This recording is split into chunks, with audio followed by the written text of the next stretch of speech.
It's your girl Monica, and you're checking out my boy David Dwayne. What's going on, everybody? It's your boy David Dwayne right here, live from Philly. We got our girl recording artist, R&B recording artist, Monica. How are you? I'm good. Oh my goodness, it is such a pleasure to be speaking with you because, like I told you, I've been a fan of yours for forever. So thanks so much for this opportunity. Thank you. So Code Red, how are you feeling about the project? Because I mean, it's already available in pre-order. Got a lot of great tracks on there. Absolutely love the single. And the tour is present right now. How's everything been so far in the response? It's been great because you don't know what to expect, especially when you have been around, like as long as I have, you just never know what the next project brings. So the goal is just to have the same sincerity and be authentic and just be transparent and be okay with people seeing you from the inside out, especially musically. So Absolutely. That's definitely been happening night after night on the Code Red Experience tour. But I love that with the pre-order, you get a song every so often. Right. So you get a chance to kind of get a peek into the album before December 18th when it drops, and you get a chance to see what people feel, like Hustlers and Vision with Akon and I. Right. And then you got a chance to hear I Know, which is a record from my husband. So it's kind of like you get a chance to get this sneak peek into it before the 18th comes. So I'm really excited with the way it's going. Absolutely. So concept for the album, how did you come up with it?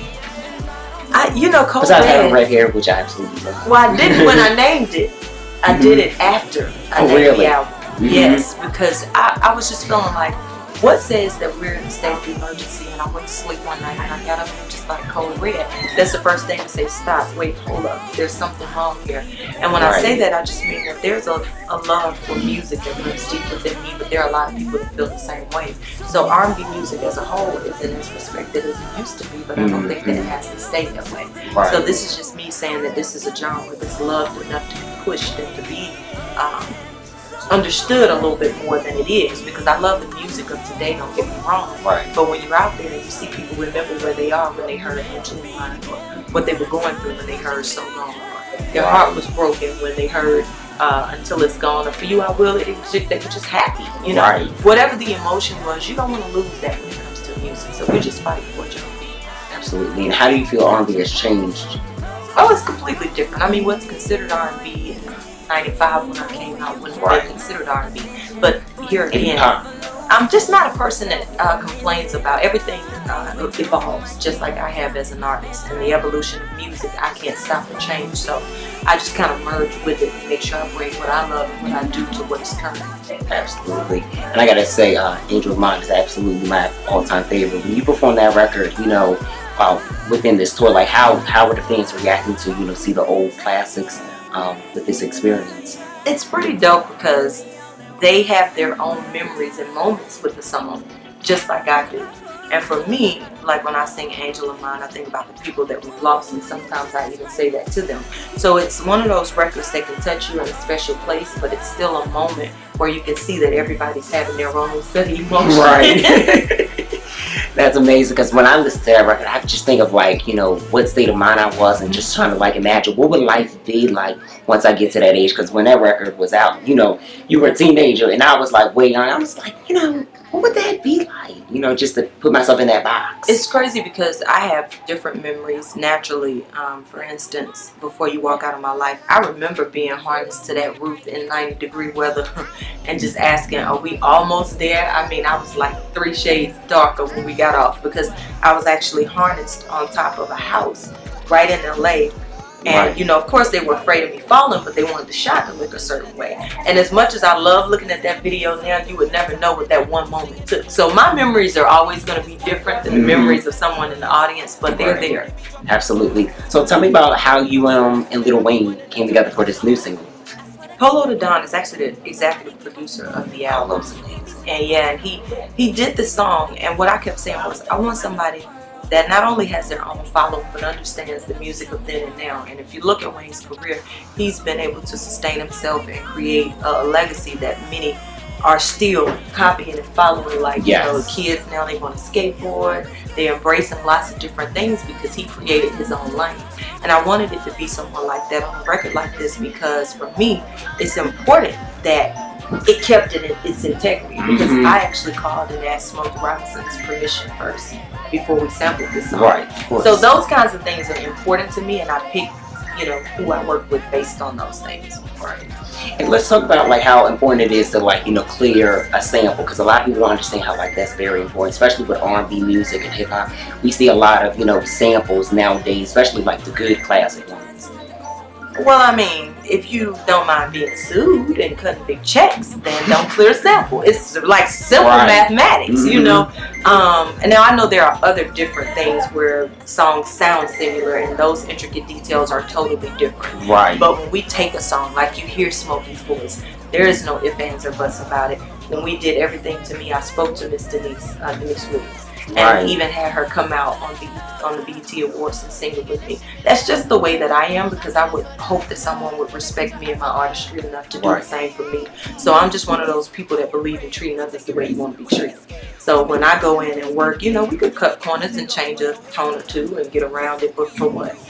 So I've been really fortunate that everyone that we've sampled has been extremely comfortable with it and giving me their blessing, and even offering to be in videos at points or whatever. But it's probably because they know that I respect them.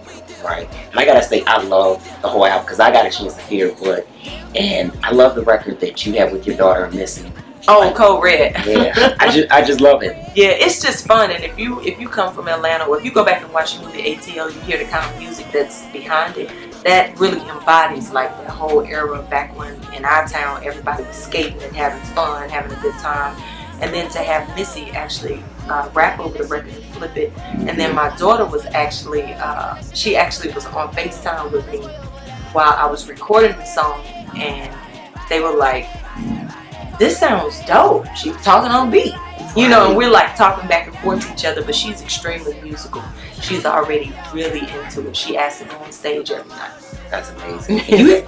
Speaking of amazing, you have a beautiful family. I gotta say, how is it, being able to, juggle life as a recording artist now versus then, now that being that you're a mother?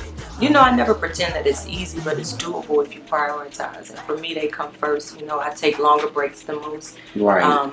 I structure the way that I work different than some, but I do what works for my family because they absolutely love me without condition, and that's something that's irreplaceable. You can't get that not even getting the stage, because I think that they get a chance to see me, no makeup, no hair done. They just love mommy and they love being around. So they enjoyed like the whole first half of the tour. They were out here, the boys were taking different jobs and working meet and greet, so we were having a good time. That's so amazing. Yeah. And I've been hearing like great things about the tour. Like there is even like a rumor of there being a part 2. Yeah, that's what they keep asking me. I haven't signed anything or done anything. We'll sit down, my husband and I, and talk about it and see, how we want to structure it all. Right. Because we try to keep that balance where we make sure that family is in order. And then you got the top of the year coming and another single coming. And, so we're looking forward to it. We're working on it. That's absolutely amazing. So now, what's next after the tour for you? Well, of course, we want to make sure that we get that run in where we really get this promotional stuff done and make sure people know that the album is coming on December 18th, and make sure that they know what the singles are, what the songs are. And I just want to make sure that they're connected with Code Red, because it's a part of my heart that, when you record, it's very different because it's just you, the producers, the writers, the very close, intimate people. So we know what it all means. Now it's my job to get out here and explain to the viewing public exactly what it means and exactly what I'm fighting for when I say Code Red. Absolutely. Well, Monica, thanks so much for this interview. I'm definitely looking forward to, everybody coming out. If they haven't come out to the tour, they need to. And they need to get the album, which comes out December 18th. Pre-order it, iTunes, Amazon, get the whole thing. Just trust me, I got it on pre-order, physical, and digital. All right now. Because I love the album. Say that. You did amazing. One quick question for you. Who would you like to collaborate with, female-wise and male-wise, that you haven't with already? I've never had a chance to collaborate with Mary, and she's just the epitome of real strong, solid woman. Like, she's always been there for me personally, but professionally we've never really worked together. So that's something that I really look forward to doing. And I would have to say I've always wanted to do a real record with Akon, and I'm really excited about the fact that happened this album. That's a great record too. Are you guys seeing the video? Thank you. We'll see. That's amazing. Cut them checks, them budgets, open them up. Right. I shot the last one. so they can shoot the nigga. Well, Monica, tell everybody where they can follow you on social media. It's easy, y'all. My Twitter and my Instagram is at Monica Brown, and my Snapchat is Much Love Mo. Perfect. And I'm David Dwayne. Make sure you follow me, David Dwayne Official, and D Dwayne Official on Twitter. Peace out. It's your girl Monica, chilling with my boy David Dwayne. Make sure you guys cop my latest album, Code Red. It is the ultimate fight for R&B music. We're never letting it die. December 18th is in stores. Love you guys.